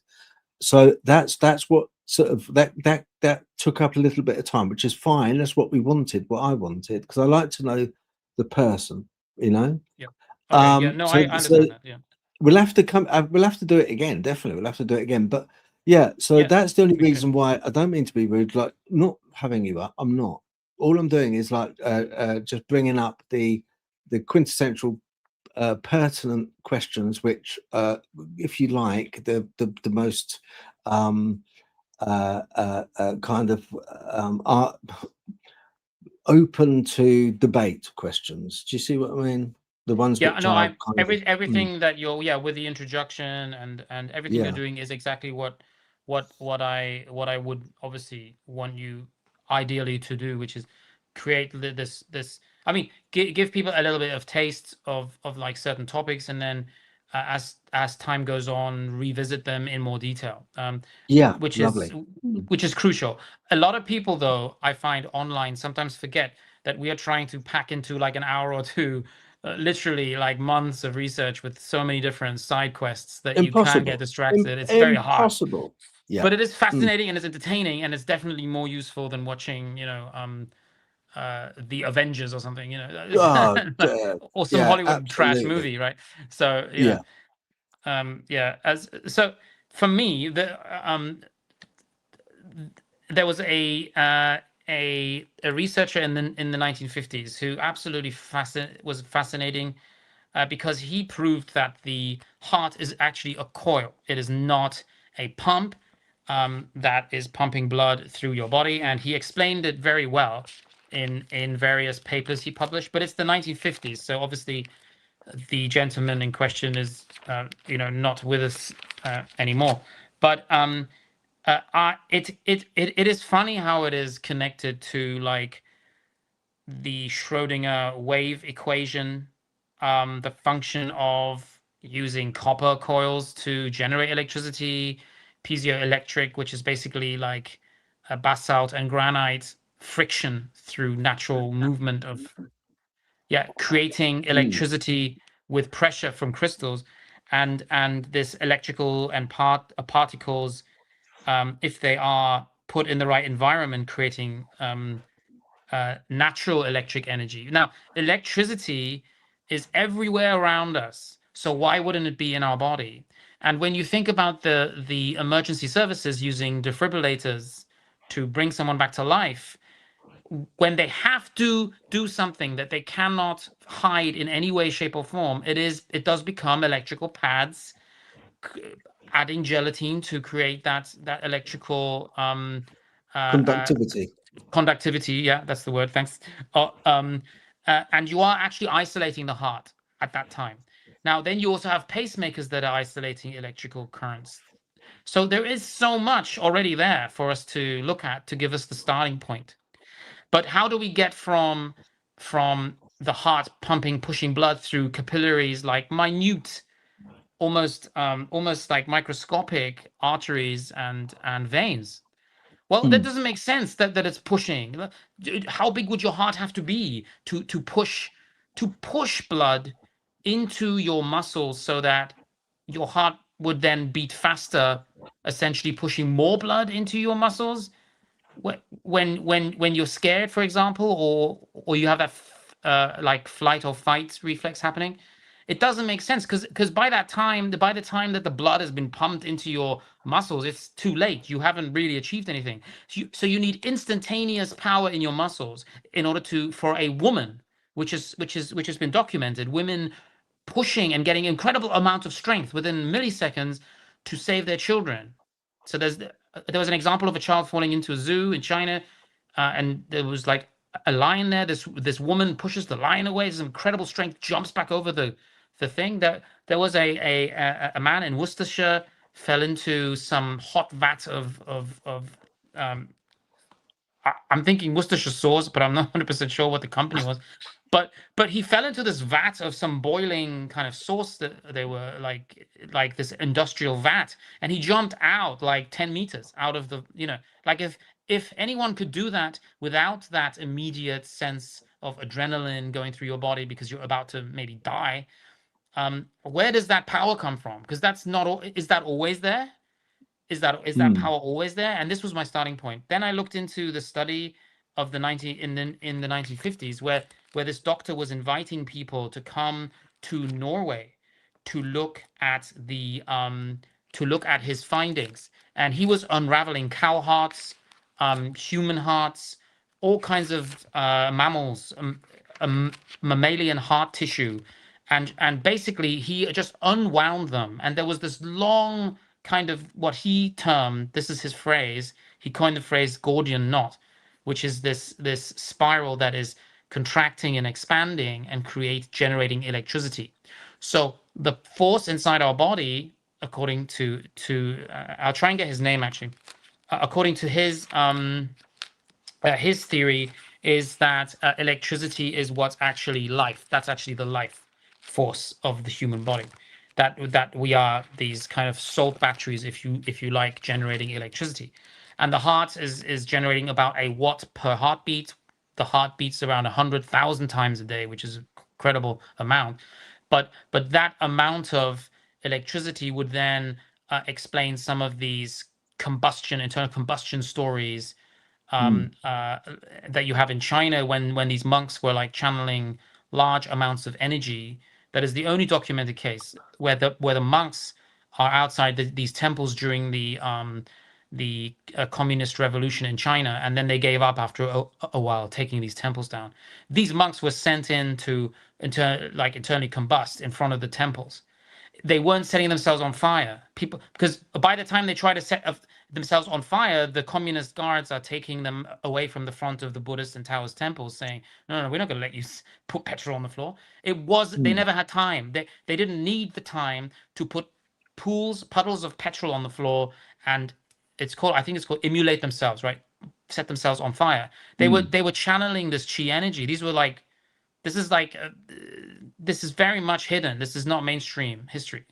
But there are so many videos, even horrific videos, of these monks just setting themselves on fire and outside temples. That's what we're told. But actually, it's combustion, it's chi energy, it's training something that we all have. That's what makes the human being so dangerous, that we kind of, because of that power, I think that's, if you understand that you have this invisible body part, this aura, some civilizations call it aura, the Chinese call it chi energy, I call it etheric energy. We have this within us. When you know someone's looking at you from behind, and what makes the hair kind of turn up, the hair is like going up on the back of my neck, that kind of thing. But when you look around and someone's staring at you, how do you know that person's staring at you? Well, they're manipulating that energy field, and you actually have a really powerful one. And animals do too. Cats and dogs are very powerful. It is. It's called scopocepia, when you believe someone's watching you. So much so, I cite the case of when you're in the forces and say you're going to ambush somebody, and people are walking by down the path, and they're just feet from you, and you're hidden. You're trained not to look at them. You're trained to look at the floor, because if you look at them walking past down the path, they will know you're there and look back. So scopocepia is a thing. Why? What's the physical? What's the scientific explanation for that? You see, and I think I have that explanation to some extent. To go back to my question, if the heart isn't pumping blood, what exact physical mechanism is moving the blood through the massive complexity of veins and vascular system? That is electricity. Electricity moves blood. Do you know that electricity was generated underneath some of the largest, like, ancient cities? These energy centers, like Peking, which used to be called Tartar City. This has water flowing, but it's unnecessarily elaborate. It's not like the Moors using springs to create fountains in every city and every train station, every temple, right? It's not that. It's much more sophisticated. There are two types of water on Earth. There is this magnetic water and there is the electric water. And if those two meet, you can call it black and white, yin and yang, right? Anode, cathode. If those types of water meet, they create electricity. That's how you get the Hanging Gardens of Babylon moving water up spirals. You can put a copper spiral into a waterfall or even pour water out of a tap, and it will move up instead of down. This is the geometry of our realm. This is electric coming from the sky, magnetic coming from the earth. This is why rainwater falls and water in the oceans is evaporating. It's the salt crystals within the seawater that causes it to then evaporate. So this is electric and magnetic. And you can explain everything on Earth with that one theory. Electric in the firmament, magnetic on the terraformer. So you have magnetic, electric, and in between you have these etheric sparks. This cloud, what we call cloud cover. This is the lightning moving back up to rebalance, recalibrate. This is why we have arches, because they're large magnets. If you look at an old world building, you have an arch every single building you go into. That is the magnet. That is the positive, negative. That is your body. You have one positive, one negative hand. That's what you shake with your right hand. So, Charles, before we hit the questions, okay, which people in the chat have got, understandably so, my question would be about the heart. When I was having my total hip operation, which I was, kind of done, and I'm pleased I had it done. Brilliant, really worked well. They took my blood pressure, obviously, daily. So the blood pressure device is basically an inflated strap on my arm. But what that does is it is able to put pressure on particular veins and arteries. And that then tells you whether or not the aortic side of the heart, the pressure of the aortic side to the pulmonary side. So the aortic's pushing out blood into the arteries, and the pulmonary side is taking blood from the veins back into the heart. So why would they use a blood pressure monitoring device such as an inflated bag if it was electrical impulses? Why wouldn't I expect them to use some kind of copper ring or maybe some kind of what's the word for it? I did know this one. A rectification device to check my blood pressure. Why would they be using that way if it wasn't blood? Okay, so I mean, the people that are using these devices are doing what they are taught to do at medical school, and this is continued for many decades. But if we go back to the 1800s, everything was copper, like literally everything, even the beds. The beds were copper, the utensils were copper, every device that was used was copper, from the bowl that you like clean things in, and that has been removed. So we are not using copper anymore for even hospital beds. Now we also used to use silk and we used to use cotton. Why did we use silk and cotton? And now we're using these synthetic materials inside the hospitals and wards. And that is because cotton was removed and copper was removed. Cotton, copper, copper, cotton. Silk, not just silk. There were also other, like linens. In fact, they're still called linens. So the truth is in the vocabulary forever, like a radiator, radium. We'll talk about that another time. The truth is already in the vocabulary because the vocabulary comes from this old world. You can call it Moorish Empire, or anyway. I like to put less of a label on the empire of the past and more importance on where the truth lies, because it's a thread throughout everything. So if the linens were called linen, but now they're not made of linen, they're made of synthetic materials, plastics taken from refined synthetic man-made materials, and there's less and less percentage of copper in even the clothes you buy, and you have to start paying more money for it. And linen shirt, who has a linen shirt nowadays? It's No. the wealthy do, I'm sure they do, but yeah, I mean, we don't have linens, but we still call them linens because they used to be linens because they're high electrical function. They have a higher electrical resonance. Everything is frequency. Everything's frequency. Remember frequency. So when you're talking about retrification, that is also all about frequency. The very word itself. Semispora sorry, semisopia. You said that's a beautiful word. I have to use that. I'm going to steal that. But the copper utensils used, the copper even knives, spatulas. It wasn't like bleached wood. These were all copper. Everything was. Even the piping was copper, and they removed that from every hospital, every home. They removed the copper piping. Why did they do that? Why did they remove the copper piping? It was literally the highest frequency material on Earth to replenish, destroy bacteria, pull toxins out of the water for literally hundreds of years. Why did they remove it? What was the motivation? I can answer that. I was a plumber. I was a plumber for like 17 years. Okay, I'm out of my league. We stopped putting copper in because of the price. So we used either speed vet plastic pipe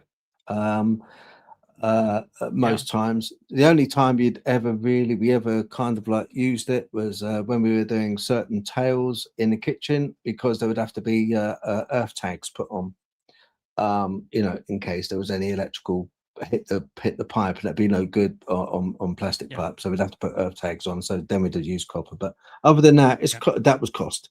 I've got some questions I'm going to bring up. Right, we've got from Paranormal Short Sessions. Hello, Keith. Glad you're here. His question is, and I'm going to skip the first part, who are the Tartarians? We pretty much know who the Tartarians are, yeah? They're Moorish people, aren't they? The Moors. Yes, it's when the Moors connected and created a one-world empire that originated in Mu, hence the word Moor. But Moor today is the Hebrew word for teacher. So they were really kind of people that moved to different civilizations, teaching everyone this esoteric knowledge. And in turn, they were given, I guess, food, somewhere to stay, materials, apprentices. A lot of the Greeks ended up moving to Africa, sometimes for 10, 15 years, to learn about the truth of the realm, the esoteric sacred geometry of this world. So they could then take all of those stories and retell them in Greece. Many of the Greek philosophers ended up in Egypt, in Algeria, in Morocco, learning. Now the problem is we think that is in North Africa, as I've said earlier. I don't believe it was there. I think it was in America. I think the New World is the Old World, and everything has been inverted. So Troy was York or Yort. Every time we had a reset, they changed the vocabulary, they changed the alphabet too. They added letters like J so that we wouldn't know that the J was at the beginning of the year for Jahre, which is the old German. And Jahre was not a number one. There are hundreds of examples of that, of the J not being the number one, which means it's actually not 1700s, it's 700s, or it's not 1800s. Yeah. Because Charles, they there's a lot of countries that still don't use the Gregorian calendar, isn't there? You've got Ethiopia uses the Ethiopian calendar, or the GES. Nepal uses the Vikram Samvat. The Iran uses the Solar Hirish calendar. And certain Orthodox Catholic churches use the Julian calendar for well, they still use it for teaching. Put it this way, they use it for teaching. But modified versions are still used of Gregorian calendar, including Japan, North Korea, Taiwan, and Thailand. Yeah, a lot of those countries still have the Chinese calendar. So over there, it would now be the year of the fire horse. There are 4 different horses. There are 4 different zodiacs. It's very, very interesting to link up the Chinese zodiac to the Babylonian zodiac and the Yeah, constellations. It's yeah, very interesting. There's a lot of people misinforming on that, so be careful. But obviously, if there's a bull or a Taurus, then that is obviously the bull in China. So the bull is the bull. The bull is the Taurus. It's obviously everyone can see that. But it's interesting to look at modern day flags and try to find out where are those countries based on the star yeah, maps. Yeah. yeah. Dawn, Sasquatch sister, hello Dawn, thank you very much for moderating, do appreciate it. What are the films called that were taken 9N the Grand Canyon, please? Okay. So I mean, there's the big one, Cleopatra, which had an actual excavation site. I have photos of that. Off the top of my head, I have footage from the films, but I don't remember what the names were. They were made in like the 1920s, 1930s. Back then, they found a temple and they just made a movie around the temple. Sometimes there were multiple movies made around the temple. There's also interesting footage from a Marilyn Monroe film where she is at the Niagara Falls, and you can actually see the original, like, ancient Moorish architecture in the Niagara Falls. Sometimes the films get edited, unfortunately, because we don't have DVDs and VHS anymore. So some of the films get scenes taken out. But yeah, there are a lot of movies, and I could try to maybe find the name of some of the films that I've used for my own like videos. No worries, that's all Yeah. right. I appreciate that. We've got let's have a look. Matt Hornick, hello Matt, thank you very much for joining us. He says, what your take on changing our reality by vibration, changing our molecular vibration, and wouldn't some of Fool Society papers lead more in that direction? Yeah. I mean, I have read some of the Thule, which is sort of like almost the esoteric knowledge of the Third Reich.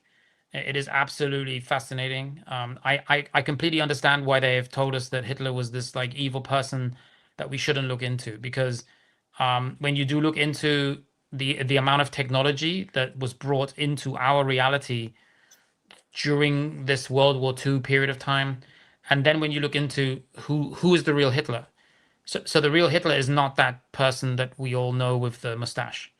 That's one of 4 different actors. Which one of them is a Reverend, Charlie Chaplin, Walt Disney. They all had a turn at playing Hitler for different kinds of footage. When you look into the history of Hitler and the Thule Society and who he really was, then it's pretty mind blowing. But it takes a lot of time to get into, because the conclusion is basically so crazy. Like, what you end up finding out is that Hitler is related to a lot of people that are in prominent positions of power today, and that he was nothing like what you think. He was an Austrian Moorish lineage of the Rothschilds. It's not anything like what we are told, what the mainstream is, which also makes you doubt a lot of things, like the population, the amount of people that were used in the war, the amount of people that died, because World War I and World War II only have like a few kind of decades in between. There wasn't time for like another generation of young men of fighting age. So these are bankers' wars. I like to call them bankers' wars, because they are basically designed by 2 bankers. You have the Warburg in Berlin and the Warburg bankers in London. They are brothers, and we are told they never communicated. And when you start looking into it, you realize that this is all just to destroy a country. When you realize the Moorish history of Dresden and Coventry, the Moorish elephant symbolism of Dresden and Coventry, you understand why those 2 cities had to be removed for this to carry on. Yeah. Thank you, Charles. Matthew Hornick. Matthew's from a Facebook page, Blue Mountain Paranormal. He's quite a knowledgeable guy. Should look him up. It's quite good. So would you consider, he says, the energy? So would you consider the energy be considered your spirit or soul? The electrical energy, I guess. your spirit is not your soul. Your soul is something else. Yeah, your soul is actually who you are. Your spirit is what you've been given within this matrix, this reality. Yeah, 100% your spirit. Yeah, that's a good way to talk to actually reference it. Yeah. Matt Hornick again says, do you think that everything is both physical body, spiritual body, and soul all in one? How would you correlate that with your ideas? Okay. Okay, this question is I'm gonna have to read it again. Do you think that everything is both physical body, spiritual body, and soul? Okay. Yes, there are three. There have always been three. People far more connected and far more intelligent than I will ever be knew this throughout all of history. There have always been people who've been chosen to know that there's three. You'll see this in ancient buildings. There are always three windows. If you see that symbolism, you are now connected back to your, pre-Adamite, Moorish Empire, whatever you want to call it, Etruscan Empire. It's three. But it's in the esoteric teaching. It's in the architecture. It's in everything around us. The Bible also works in this way. You have the what you're referring to here as spiritual. So that's perfect. Spiritual is one. We also call it the Holy Spirit, right? And then the soul. The soul would be the I think the soul and the body is the same one. The third one that you're looking for is the esoteric. I'll clip that. That's the knowledge. That's what gives you the right to rule another person, or not. You should never rule another person, but that's what the elites believe gives them the right to rule us. There's a reason why when you go into 7-Eleven, the biggest brand, one of the biggest brands in 7-Eleven is called Go Yum. Go Yum, ice cream, Go Yum crackers, Go Yum everything. Go Yum soda. That's the name. That's the name of that's what they've woven into the fabric of our reality to rule over you, to believe that you are inferior and you can be governed. Now, if you understand that it is yes, the spiritual, and it is your divine right to be here and to go through this journey, and then there's the esoteric. The Bible works like this too. I have very good examples of how the Bible works on an esoteric level, a religious, spiritual level, and also on a simple physical body level, helping you get through life the best way possible. Would you like me to go into any of that or in more detail? Well, I'll tell you what, we're coming up to 2 hours now, Charles. Okay, sorry. Okay. I'll tell you what, no, that's fine. I could talk to you all night. Honestly, I could. And I'm sure people at home could listen to it or, all evening, all night, because it's an absolute blast of information. Yeah. Okay. Yeah, it's just really fantastic. So if it's okay, are you okay coming on again at some point? Yes. Yeah. Yeah. I mean, keep in touch. We should do another one. Yeah. Have you enjoyed it? I have a few podcasts in July, but August don't have anything planned yet, and that would be cool. If you want to do it earlier, let me know. Like at the end of July would be fine. Yeah. Have you enjoyed being on? Yes, I have. I like the way you're kind of not going too deep into anything, but you're getting this overall picture of how many things are occupying my own personal mind and my research. And that's just I very much enjoyed it. Yeah, I'm pleased about that. That's good. I'm happy about that. I like to sort of get a bit of a rating. That's good. So out of 10, would you say what, 8 or 9? Oh, out of 10. I would say should we give it a 9 out of 10? That's a good one. 9 out of 10. Okay, clip that. Right. But no, I appreciate you being on. And that, let me tell you, that is just the tip of the iceberg for something. Next time we talk, get ready, get your seatbelt on, because I'm going to be asking some really deep dive stuff. Okay. Because I've got my own thoughts as well. And I'm going to be like delving a lot deeper. Okay. So it's like seatbelt time. But I think that's good, because kicking about ideas is the only way we're going to all learn. It is. I mean, it's easy to just read off some list of dates and times and people's names, but I think putting the human element in, that is the way I think all the great teachers worked, right? From Solon to Epicurus to Fibonacci. Even Jesus, like he was sitting, talking to people, using illustrations. You know, I mean, you could talk about Vimanas, or you can talk about jet engines. Jet engines is much more connected to our actual everyday lives, and yeah, I mean, I don't want people to agree with everything. I like to debate. I like to have you know, people have their own like take on things, but yeah, I mean, truth is a frequency. I believe. I believe everything's frequency, and Well, look, yeah. are you okay? I've got a couple more quick questions. Are you okay with them? Yes, I'm All right, okay with okay. that. Let's hit it. All right. It's just one of these things where you just sparked something off in me. It's brilliant. Right, talking about Jesus. Okay, you reckon that he's related, or Genghis Khan, Jesus. You mentioned a theory, right? Yeah. Because I've done research on you, which connects Genghis Khan and Jesus Christ, potentially sharing the same lineage or being the same figure. Now, can you elaborate on how a famously brutal conqueror and a peaceful spiritual teacher intersect in your revised timeline? Okay. So the timeline. Yeah. Okay. All right. Let's talk about Jesus first, because that's what really we should go through Jesus. Start with Jesus, and then try to connect Jesus to Genghis Khan, Kublai Khan, that whole Khanate, or which is where we get the word Khan, Kaiser from.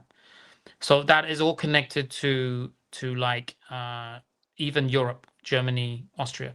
So the Mongols, I have a brilliant image that I found, quite an old document that shows a group of elephants with these archer towers, and it says underneath, um, Moorish Tartarian war, you know, war a machine, or not war machine. It says something like uh, uh, war rook, because the rook, it was this elephant that was mounted like a moving castle, as we see in chess. We see a castle that moves, right? So the rook in chess, I think, is also is the moving castle. So linking the Mongolian Empire to the Tartarian Empire is one of those steps that you can go forward into understanding what's been hidden. Then you have to look at the Tartarian Empire, and you have to look at old maps, and you see that they are always the kingdom of Christ. The kingdom of Christ is on almost all of those maps. That also gives you the motivation why Tartaria was hidden, because it's the real, or what I think is the actual Jerusalem. That's what Solomon was also the king of. So you can connect Solomon to Tamerlane, to Genghis Khan, to Jesus being one of those, the original king, through Mary Magdalene. Now that means you have to research Jesus having offspring, which is not canon. That is apocrypha kind of information. So you have to look in other books like Book of Jubilees, Book of Mary.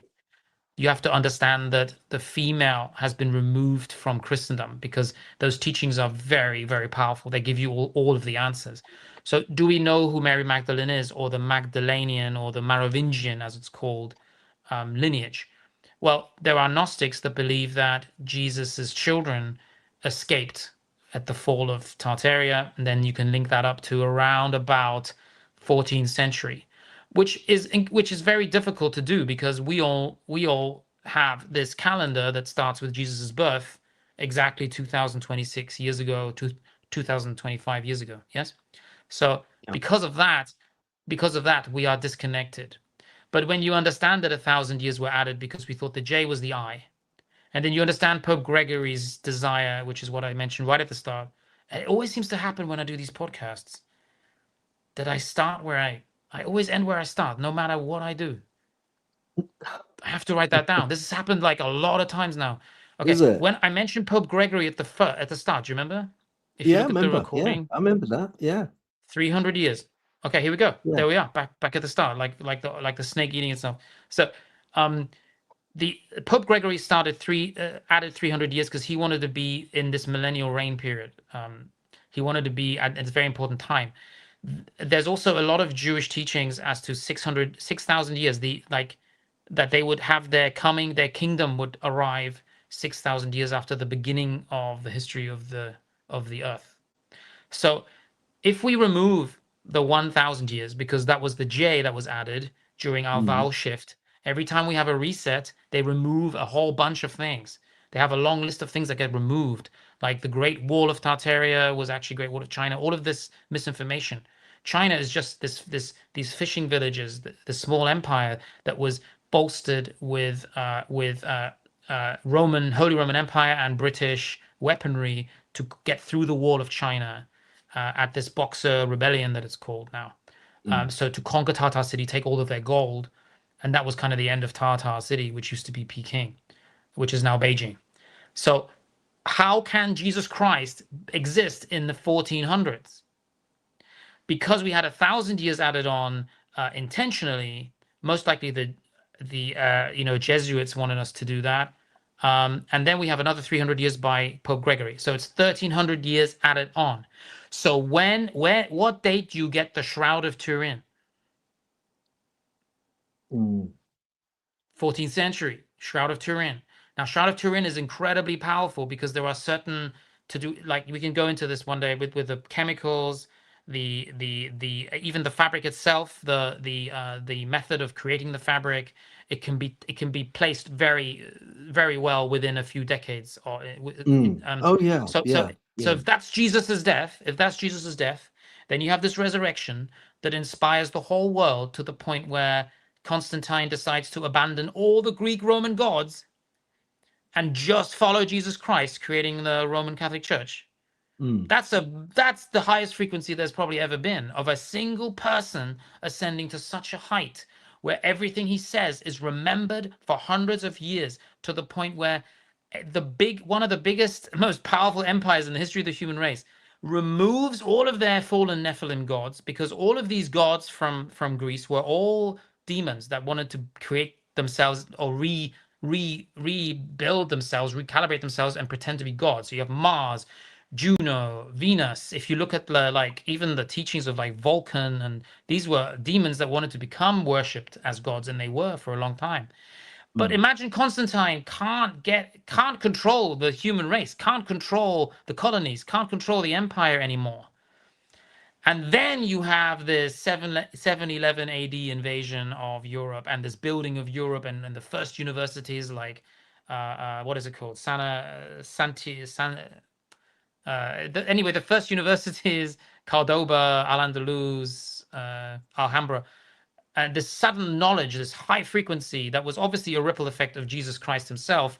And 711 AD is exactly where we would be roughly now, actually, if those 1,300 years were added on. But this is just a theory, but that places Jesus Christ, and the shroud, and that gives validity to the Shroud of Turin, and people believe that was 14th century. But yeah, I mean, I just want to double check the Genghis Khan and Genghis Khan timeline of conquest,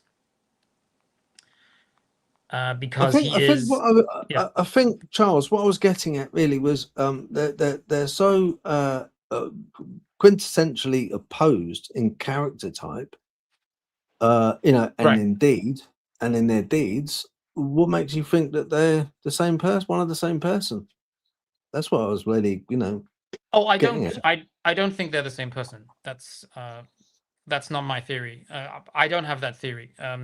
I do think that there is a connection between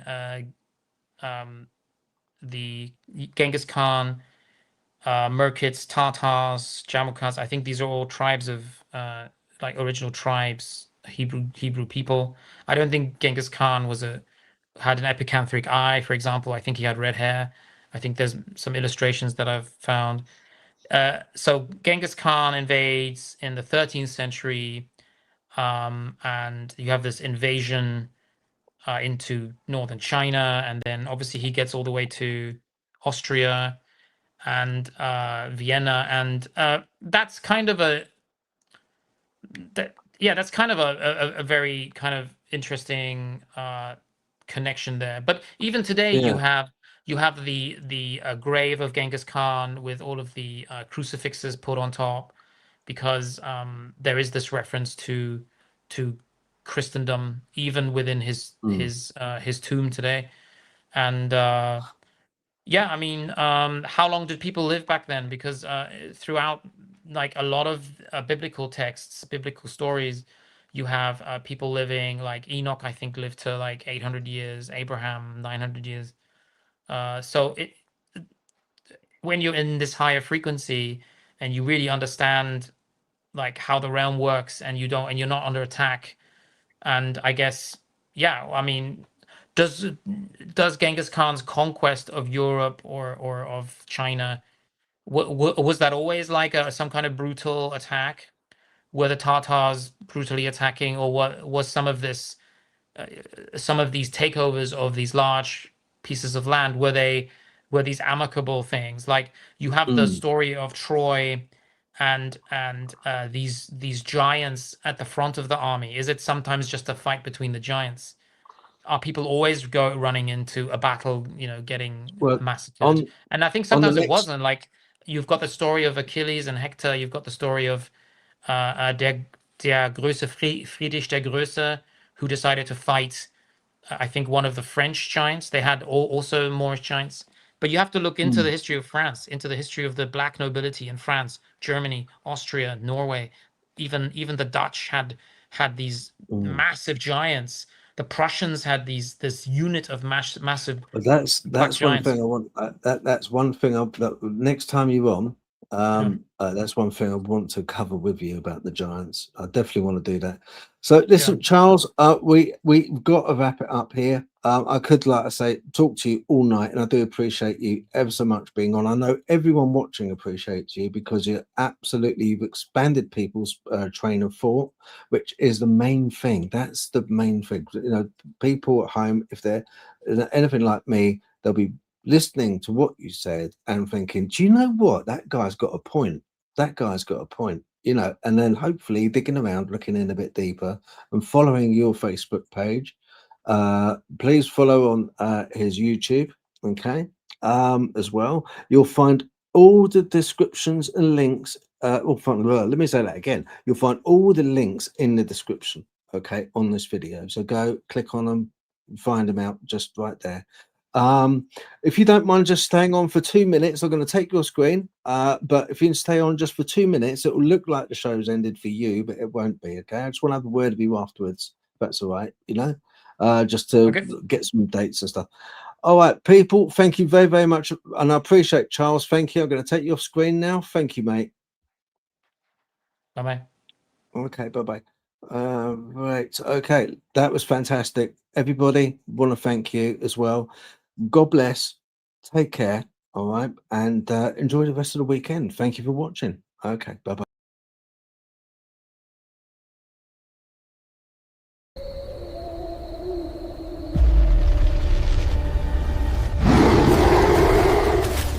I know what I saw out there.